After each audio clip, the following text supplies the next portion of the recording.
My name is John Powers. I'm CEO of SimplSeq. What SimplSeq does is we simplify the genomic sequencing of DNA and RNA. So it really changes the whole dynamic of doing DNA sequencing. We can make it affordable and faster and really bring it to the masses. SimplSeq really came out of working with the cancer market. So Brandon, who's our Chief Technical Officer, he's a molecular biologist. He and I worked together with a group called Avera McKinnon, which runs hospital system in 5 states. And what their belief was, they wanted to sequence every cancer tumor so they could provide precision medicine to cancer. Because precision medicine really allows you to attack cancer at the mutation level, not at the location. So you're no longer addressing breast cancer, you're addressing a particular mutation. So what we did is when we were looking at this, the process they use is very expensive and very specialized. And the starting point for all of this is really doing the DNA sequencing and getting that data available.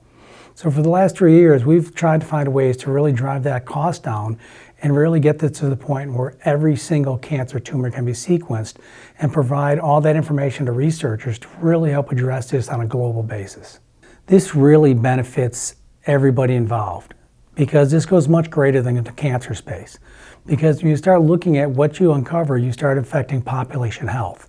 So from the insurer standpoint, this works very well for the wellness programs because they can be proactive on health advice with pharmacogenomics, knowing what not only drugs, what vitamins and nutrients work best for the patients. So you really start individualizing your patient care. So things we would only guess at in the past, where we make decisions, we make educated guesses, we now can have fact to back that up. We can make very good decisions. So by combining steps and finding better ways out of the box thinking, we want to really open the floodgates of data. And to do that, you've got to make it affordable and you've got to make it accessible to everyone. And that's really what we're doing.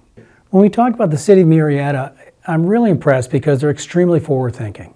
I liken this to the 1960s with the Torrey Mesa, where they first started the biotech revolution. They really started looking at, hey, we want to be a biotech leader.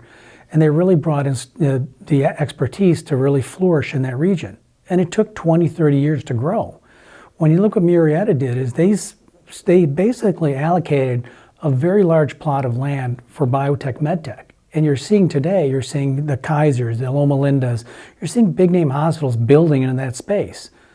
And they look at what we're doing and they realize genomics is going to be a key driver, not only in medtech and biotech, but when you start looking at ag tech and you look at where we're at in terms of the vineyards, you look at the breweries, you look at all the ag in Riverside County, it's a big growth market. And they know that genomics is going to be key to it. So they've been a great partner. They've helped encourage us, they've helped get us exposure, with introductions. It's been a very good partnership working with the city of Murrieta.